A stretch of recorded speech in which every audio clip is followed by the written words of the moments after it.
Son de trompetas que anuncian la luz, Cristo muy pronto vendrá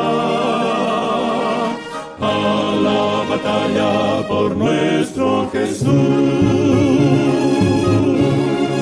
Si venceremos, Cristo muy pronto vendrá.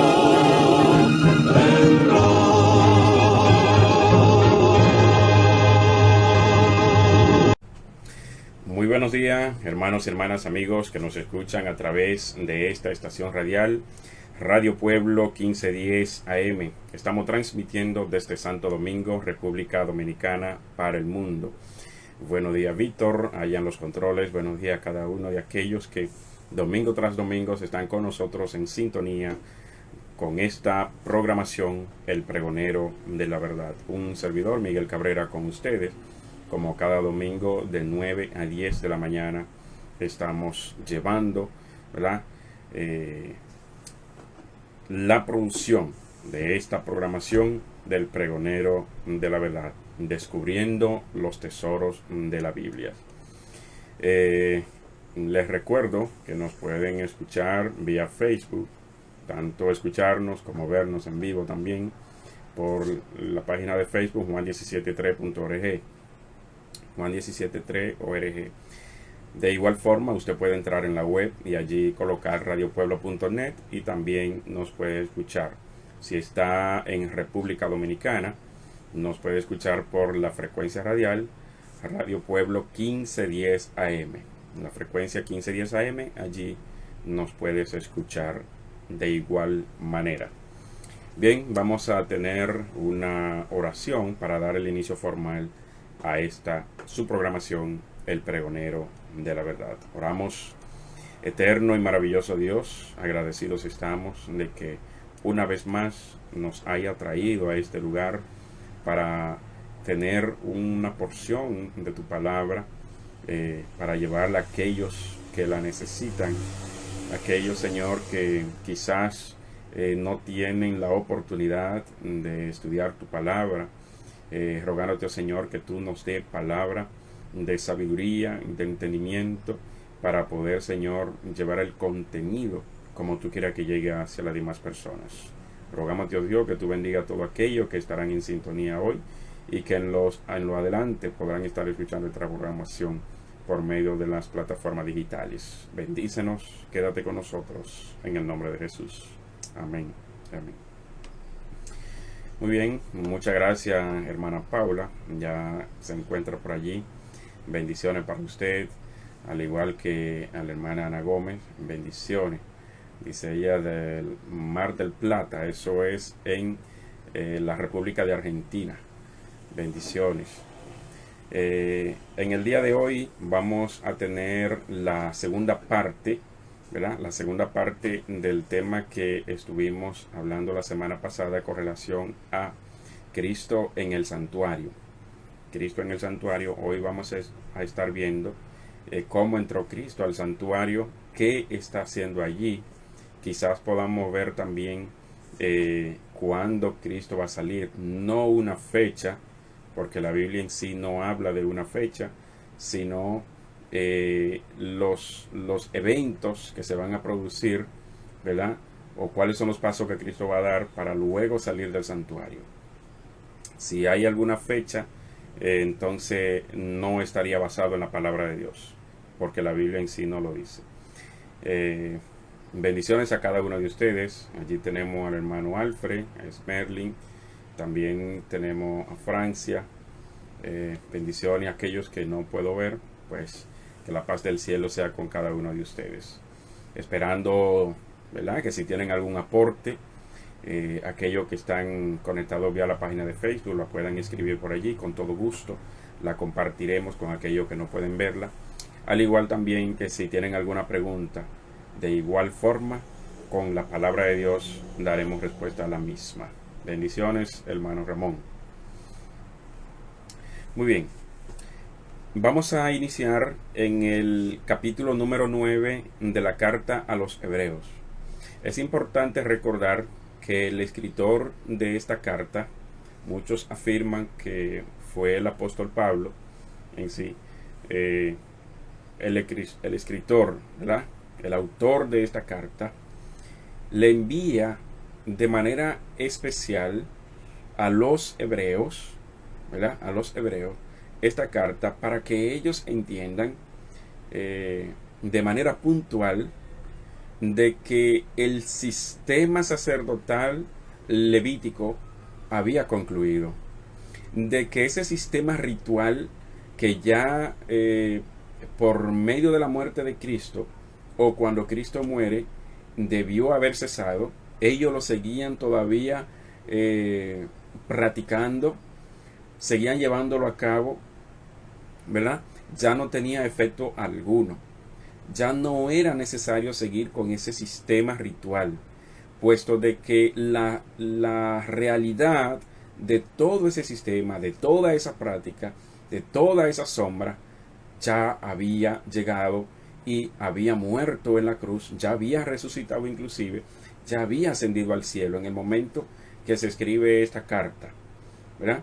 Por lo tanto, el escritor le hace mucho énfasis, ¿verdad?, a los hebreos, le explica, le escribe de manera amplia, ¿verdad? De manera amplia. Este tema se toma varios capítulos de este libro explicando con detalles de que el sistema sacerdotal había sido pasado de la tierra al cielo, del sacerdocio levítico a alguien que no era de la tribu, a la tribu de Judá, pero no para formar todo un sistema en la tribu de Judá, sino de alguien que descendía de Judá, pero que ya no iba a oficiar aquí en la tierra, sino que su oficio sagrado iba a ser en el santuario celestial. El escritor se toma todo un tiempo, todo un espacio, varias páginas, ¿verdad?, para explicar todo esto, ¿verdad?, de que entiendan de que ya la eficacia de ese sistema levítico no tenía efecto alguno, de que su práctica ya no era requerida, de que eso que ellos estaban haciendo no era nada y nada menos que una continuidad en el rechazo del Mesías. Interesante.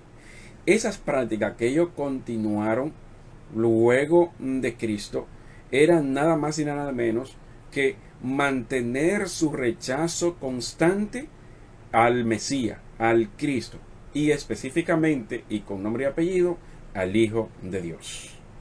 Sencillamente, el hecho de ellos seguir sacrificando los corderitos, los animalitos, ¿verdad?, era diciéndole: no hemos recibido al Mesías, el Cordero de Dios todavía no ha venido. Por lo tanto, era un rechazo constante, ¿verdad?, constante, no solamente al Hijo de Dios, rechazando la palabra de Dios, porque todo el Antiguo Testamento, toda la profecía, hablaban de manera clara y precisa de que todo esto iba a pasar.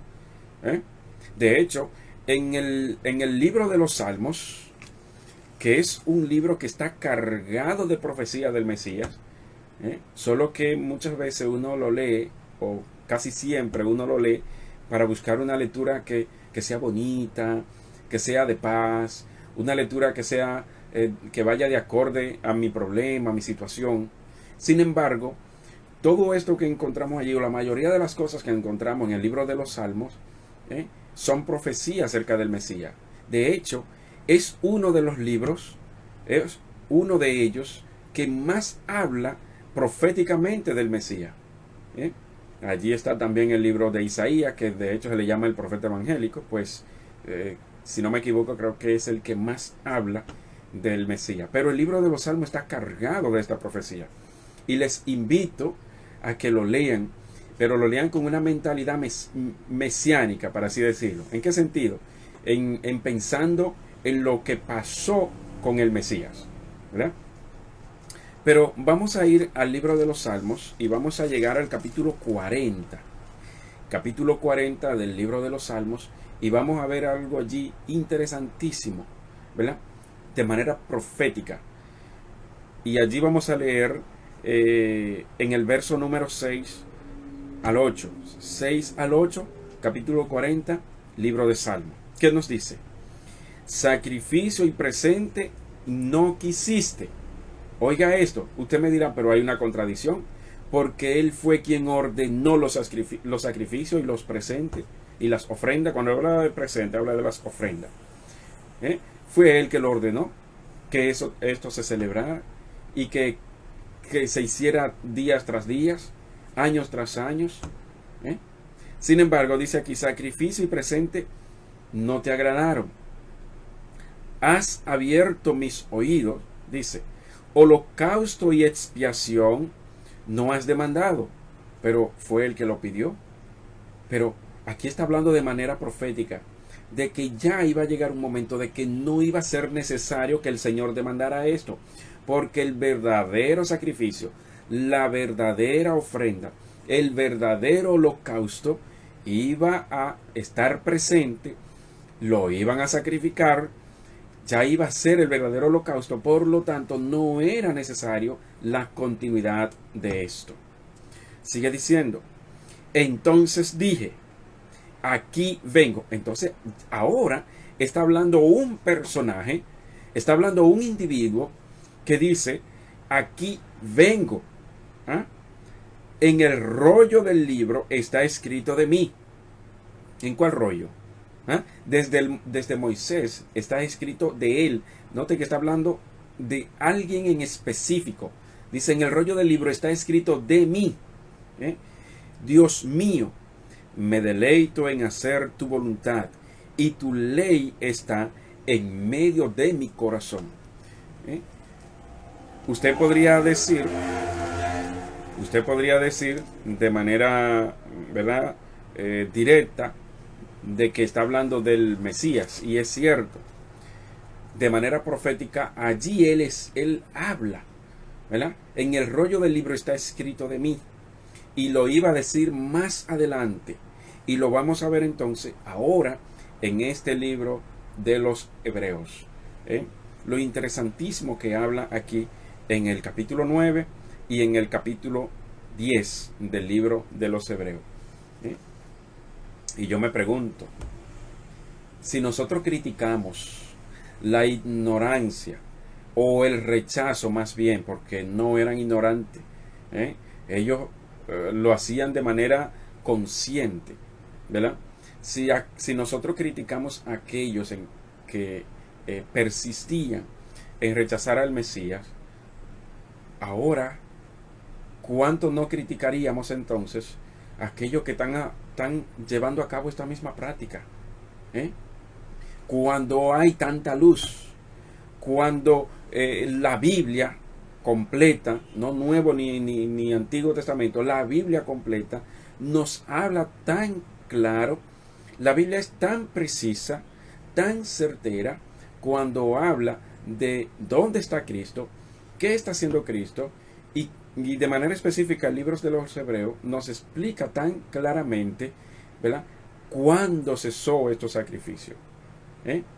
Y vamos a leer en el verso, a partir del verso 19 del capítulo 9 del libro de los Hebreos. Vamos a leer allí lo siguiente. Dice, cuando Moisés leyó al pueblo todos los mandamientos de la ley, tomó la sangre de los becerros y los machos cabríos con agua, lana, escarlata e hisopo, y roció al libro mismo y también a todo el pueblo, y dijo, esta es la sangre del pacto que Dios ha mandado. ¿La sangre de qué? Del pacto, o sea, del primer pacto, ¿verdad?, que Dios ha mandado. Verso 21. Además, con la sangre roció también el santuario, atención, el santuario y todos los objetos del culto, porque según la ley, casi todo se purifica con sangre, y sin efusión de sangre no hay perdón. O sea, que era necesario de que hubiera, ¿verdad?, hubiera efusión de sangre para poder la gente, las personas, recibir el perdón.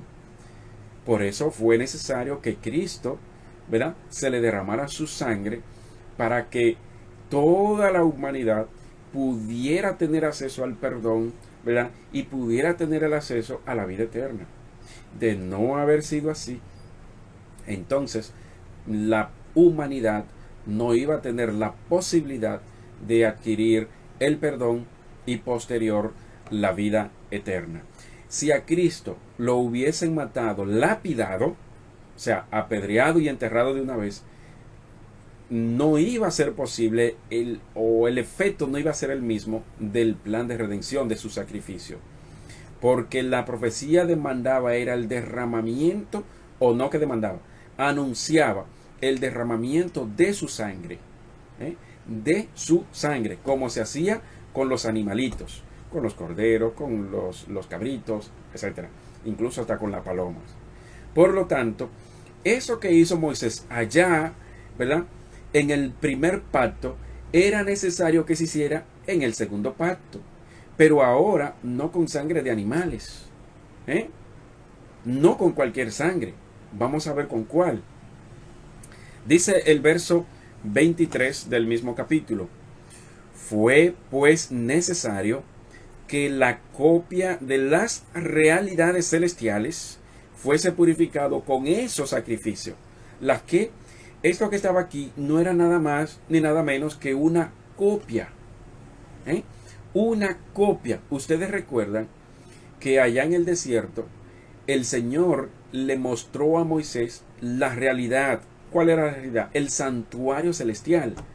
Y que conforme a la forma, ¿verdad?, de este santuario, Cristo debía ser, Moisés tenía que hacer, o debía de hacer uno similar, semejante, no en tamaño, ¿verdad?, pero muy parecido según los parámetros que el Señor le trazó a Moisés.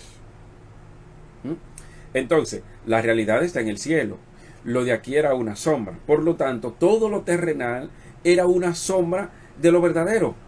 Y esto no es solamente, o no se circunscribe solamente al santuario. Se circunscribe también a los animalitos, a los utensilios, a la sangre, a la forma, a las personas, tanto humanas como divinas. O sea, los animalitos, la sangre de los animales, eran una sombra de la verdadera sangre celestial. Llámese la de Cristo, individuo celestial. El sacerdote no era más ni nada menos que una copia, una sombra de la realidad celestial. ¿De quién? De Cristo mismo. Entonces, sigue diciendo el verso 23. Pero las realidades celestiales mismas requieren mejores sacrificios que esto. O sea, que para lo celestial debe haber también un sacrificio. Y, obviamente, mucho mejor que las terrenales. Eso me dice a mí que en algún momento lo terrenal iba a tener un fin. Iba a concluir. Llegaba a su final. Y que entonces, luego que las terrenales llegaran a su final, entraba entonces en ejecución las celestiales. Vaya interesante esto.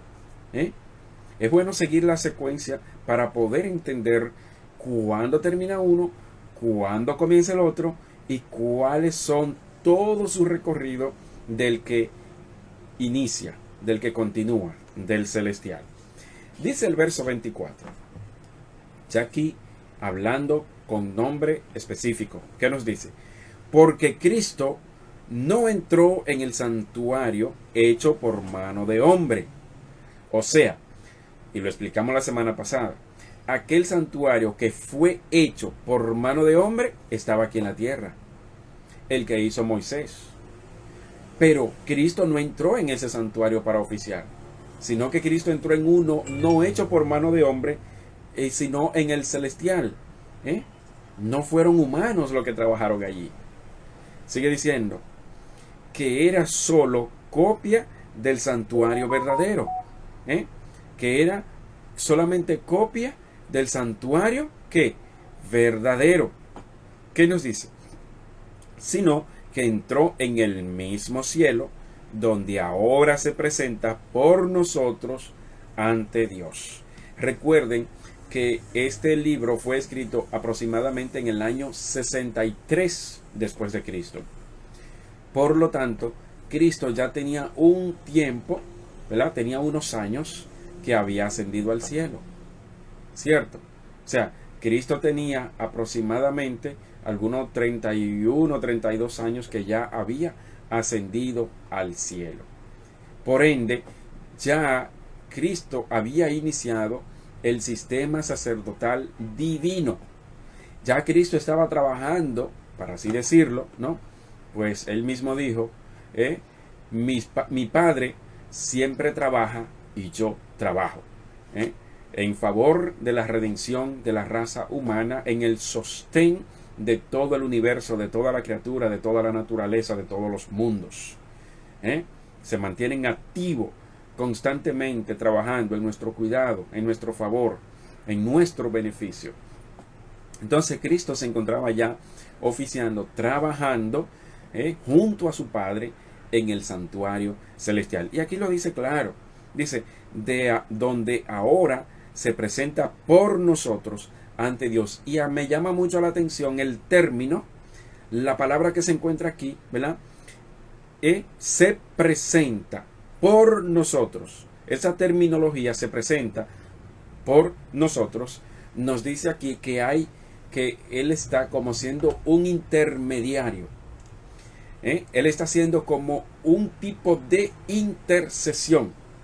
Y si nos vamos al sistema levítico, vamos a encontrar, y hablando del primer sumo sacerdote, Aarón oficiaba y era un intermediario. Él se presentaba por el pueblo ante Dios. Ustedes recuerdan que el sumo sacerdote, al entrar en aquel día, el día grande del perdón, el día del juicio, ¿verdad? El día del Yom Kippur, al entrar al lugar santísimo, el sumo sacerdote hacía un tipo de intercesión. Y no era necesario nada más en el lugar santísimo, en el lugar santo. Todas las intercesiones que hacía allí el sacerdote era un tipo de intercesión entre el pueblo y Dios, entre Dios y el pueblo. Recuerden que el sacerdote iba todos los días en la mañana a orar, lo que se le llama la hora de la oración, el primer sacrificio, ¿verdad? Que de hecho, si mal no recuerdo, cuando se anunció el nacimiento de Juan el Bautista, su padre Zacarías se encontraba en el santuario en la hora de la oración, ¿verdad? En la oración. Entonces, el sacerdote era un intermediario, era un tipo de embajador, ¿verdad? Que estaba para oficiar, para interceder por el pueblo ante Dios y ante Dios por el pueblo. O sea, representaba al pueblo a Dios y a Dios al pueblo. Entonces nos dice el verso 25: tampoco entró para ofrecerse muchas veces a sí mismo. O sea, él no entró para hacer mucho sacrificio, para ofrecerse, para derramar su sangre muchas veces. No, como era aquí en la tierra, años tras años, días tras días, se hacían estos sacrificios muchas veces. Pero Cristo no entró al cielo para eso, para ofrecerse muchas veces. Con un solo sacrificio bastaba. Cristo entró una sola vez y para siempre con su propia sangre en el cielo. Dice allí: tampoco entró para ofrecerse muchas veces a sí mismo, como entra el sumo sacerdote en el lugar santísimo, cada año con sangre ajena. Cristo no tuvo que entrar con sangre de otro, ni con sangre de animales.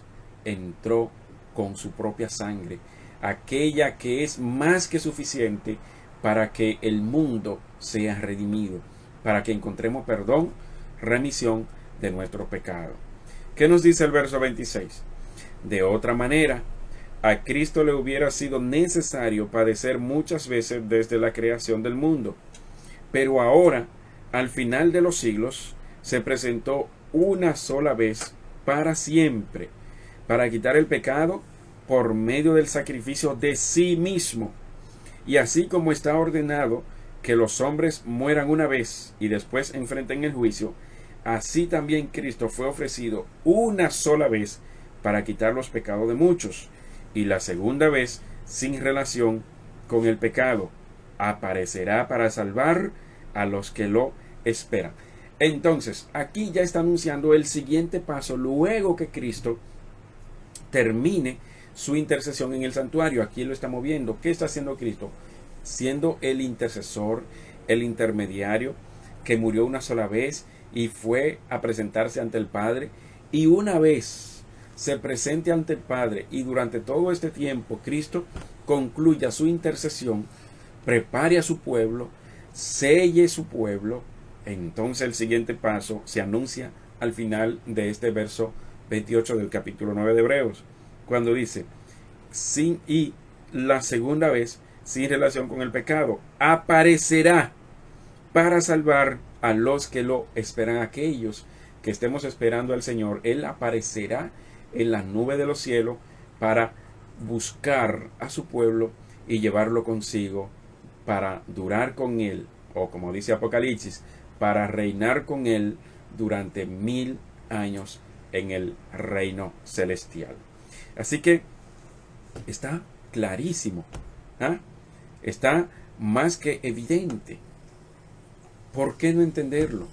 ¿Por qué no seguir esta secuencia donde nos dice a nosotros de que ya todo el sistema ritual, todo ese sistema levítico había llegado a su fin, todo ese sistema sacerdotal, todos esos festejos rituales que se hacían, donde se mataban corderos, se bebía vino, donde la gente emigraba 3 veces al año de todo su pueblo para ir a Jerusalén a celebrar estos días, estas festividades, ya no es necesario. Y ahora lo hacen diferente, de acuerdo a su país, de acuerdo a la creencia de los diferentes países, principalmente países europeos y países latinoamericanos. Por ejemplo, aquí en mi país, República Dominicana, hay varios días, y uno de los principales de esto es el día 21 de enero, donde la gente se traslada a una provincia del este, una provincia que le cambiaron el nombre. Antes era Higüey, ahora se llama la Altagracia, en representación, o más bien en nombre de una de los nombres que se le da a las vírgenes, o que se le da a la Virgen de la Altagracia. Y allí van multitudes de personas, hacen este peregrinaje hasta allá, para rendirle pleitesía, rendirle honor, llevarle ofrenda a un ídolo, a una cosa hecha de mano, hecha por mano de hombre, hecha de barro, una cosa que no se mueve, que no oye, que no ve, que no habla, que no camina, como dice el libro de Isaías, tiene oído y no oyen, tiene ojo y no ven, tienen pie y no caminan, tienen boca y no hablan. Y a esto, pero en México, señores, en México, si hay un hermano, una hermana mexicana escuchándome, ¿verdad? Me perdona ¿verdad? Pero es la realidad. En México, señores, celebran hasta el Día de los Muertos y le rinden honor al muerto y le piden a los muertos que le den vida. Una cosa totalmente absurda, sin sentido, una cosa que de verdad que no entra en raciocinio humano, una cosa totalmente y exageradamente divorciada de la palabra de Dios. Pero así es el ser humano cuando decide no obedecer la palabra de Dios, cuando decide no reconocer a Cristo, cuando decide no reconocer a Dios, cuando decide mantenerse firme en desobediencia, en desacato, para así decirlo, en términos jurídicos, en desacato contra la ley divina. Entonces, dice el verso número 1 del capítulo 10 Verso número 1 del capítulo 10, lo siguiente. Porque la ley, siendo la sombra de los bienes venideros, no las realidades mismas, no las realidades mismas, vuelvo y repito, dice, porque la ley, siendo la sombra, ¿cuál ley? La ley ritual, esa ley que daban oficial esos ritos que se celebraban. Dice la ley, siendo la sombra de los bienes venideros, no las realidades mismas. Atención, no las realidades mismas. Nunca puede, por los mismos sacrificios que se ofrecen de continuo cada año, dar la perfección, atención, dar la perfección a los que se acercan. Por lo tanto, era necesario que hubiera algo, mejor, algo verdadero, algo más sublime, la realidad misma. Porque dice aquí, no siendo, ¿verdad? No siendo sombra de los bienes verdaderos, no las realidades mismas. Por lo tanto, era necesario que esa realidad ya se hiciera presente. Ya era necesario que esa sombra le diera la luz y esa sombra desistiera, se desvaneciera, dejara de existir. Y la luz verdadera, la realidad verdadera, se hiciera presente. Dice aquí, verso 2, de otra manera cesarían de ofrecerse. Hay que hablar más claro para que la gente entienda. Dice, de otra manera, o sea, explicado de otra forma, hablándole en términos llanos, sencillo, de manera clara, dice aquí, de otra manera cesarían de ofrecerse, porque los que tributan este culto, purificados de una vez, no tendrían más conciencia de pecado. Al contrario, con ellos se renueva cada año el recuerdo de los pecados. ¿O es que se nos olvida que cuando Cristo murió en la cruz, todos los pecados de la raza humana quedaron perdonados? O sea, ¿en qué sentido quedaron perdonados? Cristo cargó sobre sí todos los pecados de la humanidad. Por lo tanto, toda la humanidad comenzaba una vida nueva. Pero si aquel que persistía en mantenerse en los mismos, pues sencillamente ese sacrificio no hacía efecto en él. ¿Por qué? Porque no aceptaba ese gran perdón. No aceptaba ese gran perdón. Así que si usted no hizo lo necesario para hacer lo suyo ese perdón, pues no hacía eficacia en usted, no hacía efecto alguno en usted. Todavía ese gran perdón persiste, pero es si yo lo acepto, si yo lo busco, si me interesa. De lo contrario, no hay efecto en mí. Sigue diciendo. Dice el verso 4, porque la sangre de los toros y los machos cabríos no puede quitar los pecados. Por eso, cuando Cristo vino al mundo, dijo, sacrificio y ofrenda no quisiste. ¿Ustedes recuerdan lo que leímos en Salmo 40 del 6 al 8? ¿Verdad? Que decíamos que era una profecía anunciada para cuando Cristo viniera al mundo. Aquí está. Miren lo que dice el escritor de este maravilloso libro. ¿Qué nos dice? Por eso, cuando Cristo vino al mundo, dijo, o sea, que es él hablando proféticamente allá, por medio de David. Dice así, sacrificio y ofrenda no quisiste, pero me preparaste un cuerpo, ese cuerpo que posterior iba a ser magullado, iba a ser maltratado, iba a ser sacrificado. Dice, holocausto y expiaciones por el pecado no te agradaron. Entonces dije, aquí estoy, en el rollo del libro está escrito de mí. Dios mío, vengo para hacer tu voluntad. Maravilloso esto. Aquí estoy. Cristo se ofreció. Cristo se entregó. Cristo se presentó ante el Padre y le dijo, yo me entrego, yo me ofrezco a morir por la raza humana, por aquello que he creado. Yo doy mi vida por ellos. Y así pasó. Y aquí estoy. Aquí yo me pongo a la disposición para entregar mi vida por esas gentes que pecaron contra nosotros. Dice, en el rollo del libro está escrito de mí, Dios mío, vengo para hacer tu voluntad. Y aquí hay una sumisión de parte de Cristo ante el Padre. Cuando Él le dice, Dios mío, Dios mío, vengo para hacer tu voluntad, me subyugo ante ti, sumerjo toda mi voluntad ante ti y hago lo que tú quieras, y hago lo que tú me digas. Yo digo lo que tú quieres que diga. Y por eso te va a encontrar que en los evangelios se encuentra muchas veces Cristo diciendo, yo no digo mi propia palabra, yo no hablo por mi propia cuenta, yo vine a hacer la voluntad de mi Padre, yo hago lo que el Padre me dice que haga, yo digo lo que el Padre me dice que hable. Usted lo va a encontrar en muchas ocasiones en los evangelios. Y es maravilloso porque aquí lo dice, vengo a hacer tu voluntad. ¿Y cuál era la voluntad del Padre?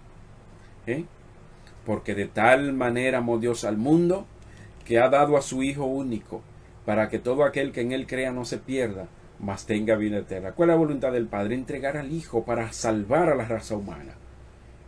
Salvar al mundo por medio de la sangre de Cristo. Y todo esto implica una serie, un complemento, un sinnúmero de acciones que debían de hacerse para completar esta redención que ha sido tan cara, ¿verdad? Tan costosa para el Dios y Padre y para su Hijo Jesucristo. Dice verso 8, primero dijo, sacrificio y ofrenda, holocausto y expiaciones por el pecado no quisiste, ni te agradaron, aunque la ley los requería. E entonces agregó, aquí estoy, para cumplir tu voluntad. Él quita lo primero para establecer lo segundo. Atención, ¿qué quita? Lo primero.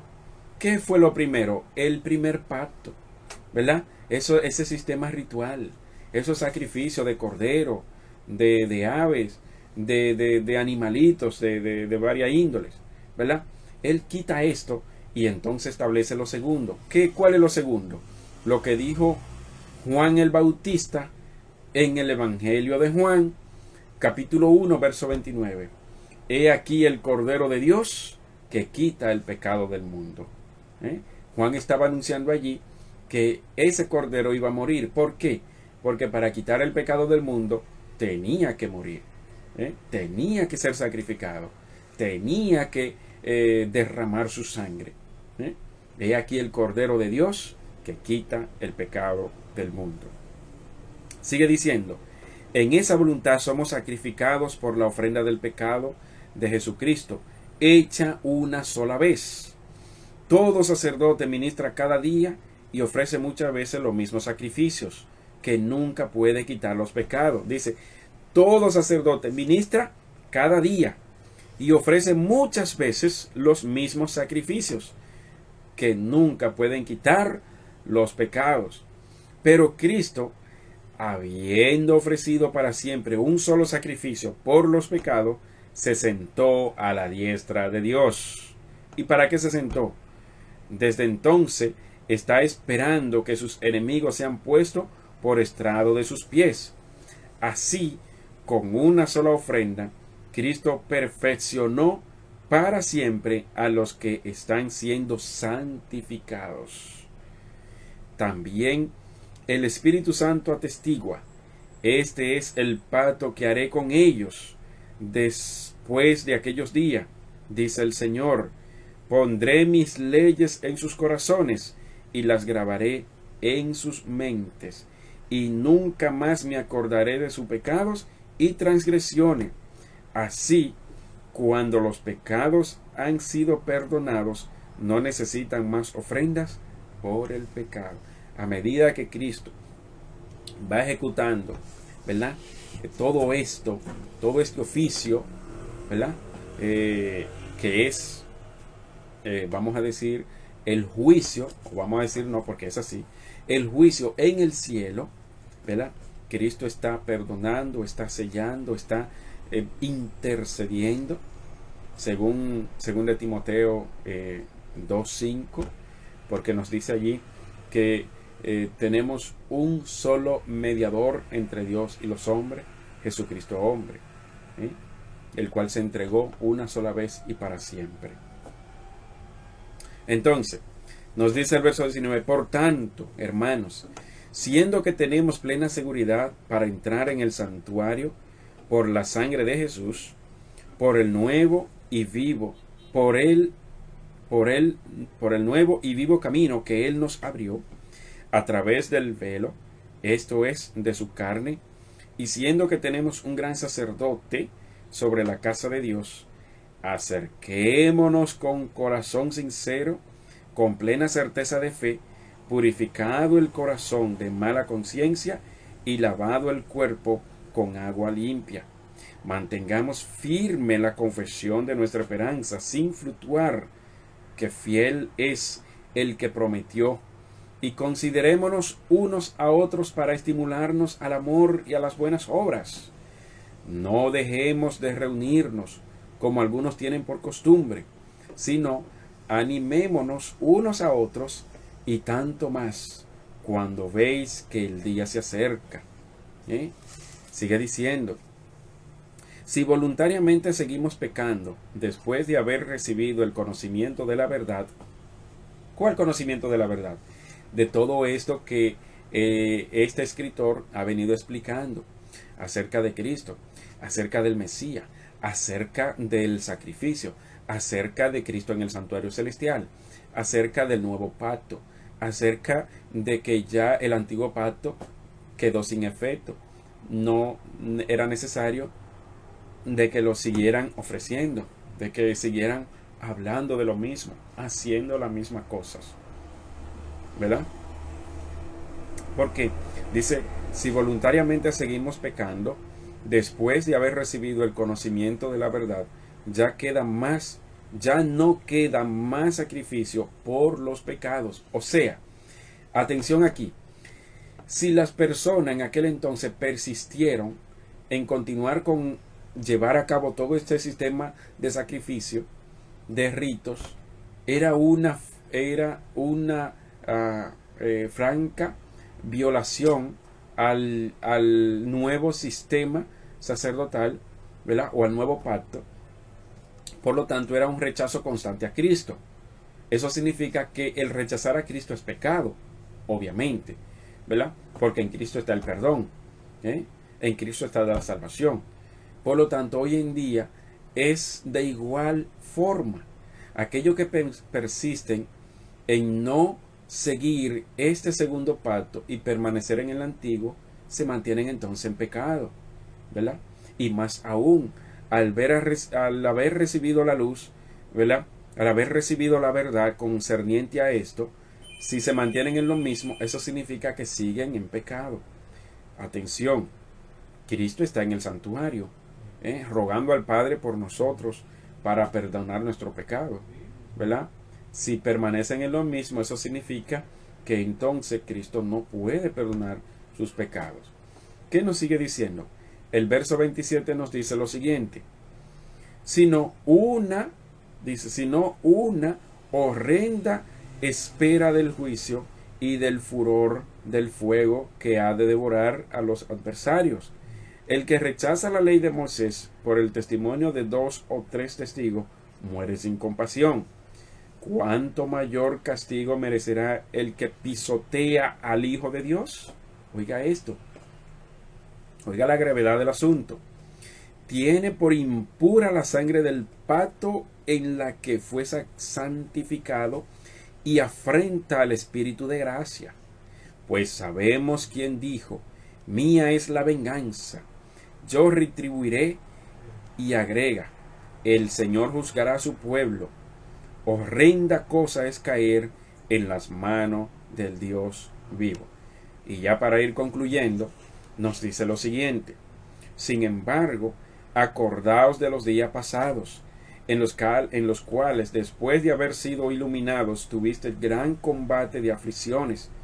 Por una parte, fuiste expuesto públicamente a vituperios y tribulaciones, y por otra parte, llegaste a ser solidarios de los que estaban en la situación, porque compartiste los sufrimientos de los presos y el despojo de vuestros bienes. Padecisteis con gozo al saber que tenéis una herencia mejor y perdurable. ¿Cuál herencia? ¿Cuál herencia mejor? Aquella que se encuentra en los cielos, ¿verdad? No desechéis pues vuestra confianza, que tiene grande recompensa, dice aquí, porque la perseverancia os es necesaria para que, habiendo hecho la voluntad de Dios, obtengáis la promesa. Porque dentro de muy poco, dice, el que ha de venir vendrá y no tardará.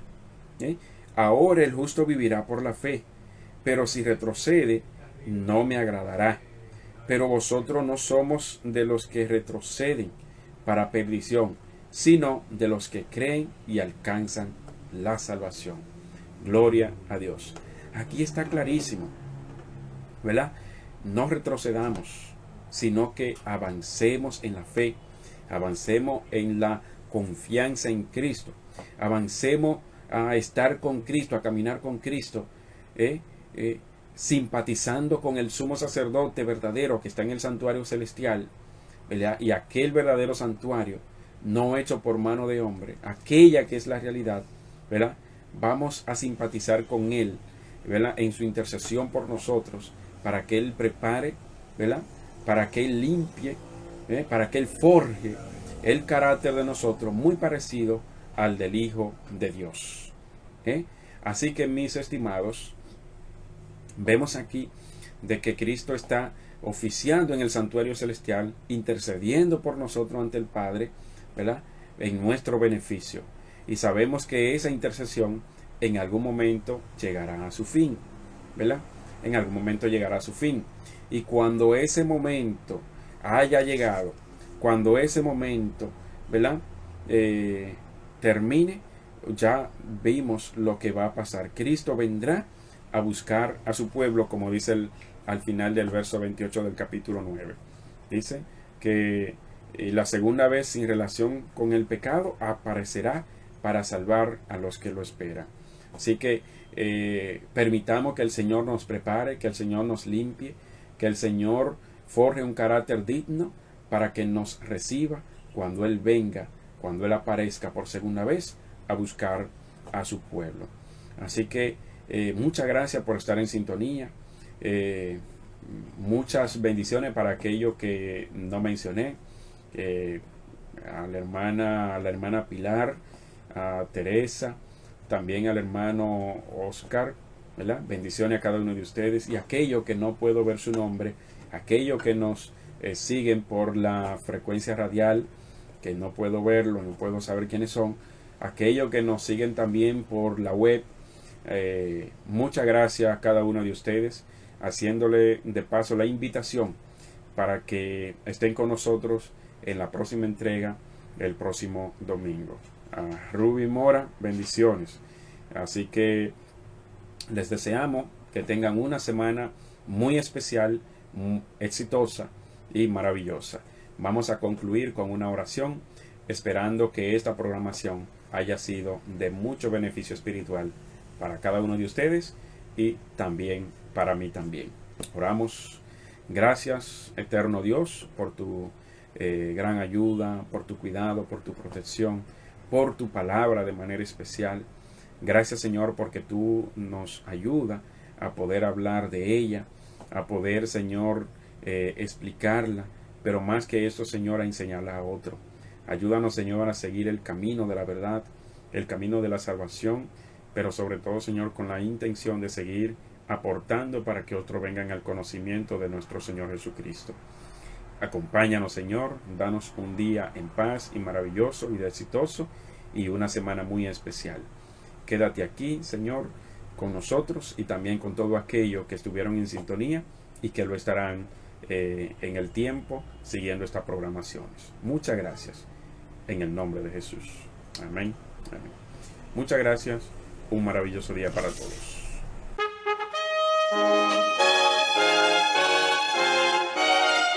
Son de trompetas que anuncian la luz, Cristo muy pronto vendrá a la batalla por nuestro Jesús. Si venceremos, Cristo muy pronto